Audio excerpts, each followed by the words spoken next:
తండ్రి కుమార పరిశుద్ధాత్మకు మహిమ కలుగునుగాక. ఈనాటి జీవవాక్యం.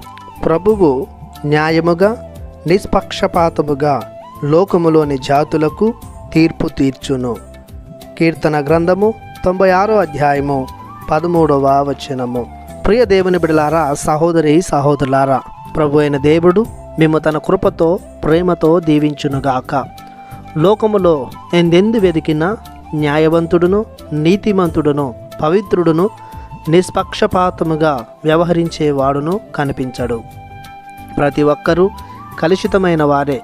వారి హృదయాలు, మనసులు, ఆలోచనలు, చేష్టలు ప్రతి ఒక్కటి కలుషితమై ఉన్నవే. మంచి మనసు కలవారు, మంచిని చేయాలి అనుకునేవారు కనిపించరు. స్వార్థంతో, అసూయతో వ్యవహరిస్తుంటారు. తాను బాగుంటే చాలు అనుకునేవారు సమాజంలో కోకొల్లలు. ఇతరులను గూర్చి, ఇతరుల బాగోగులను గూర్చి ఆలోచించేవారు లేనేలేరు. అది కాకుండా హాని చేసేవారు, హింస చేసేవారు రోజు రోజుకి పెరిగిపోతున్నారు.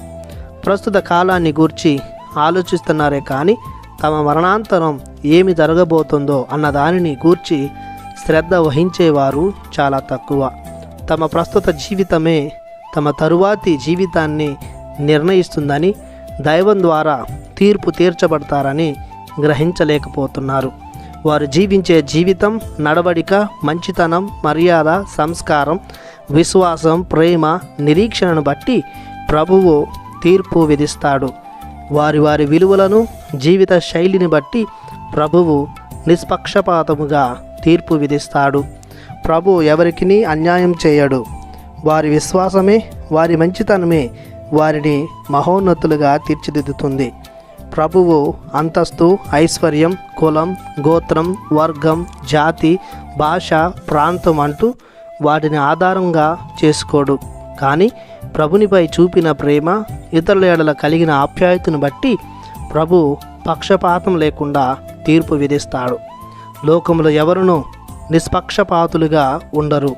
కావున నీతిమంతుడైన, న్యాయవంతుడైన ప్రభుని సేవించి, ప్రేమించి ఆయన బాటలో నడుస్తూ జీవించుదాం. ప్రార్థించుదాము.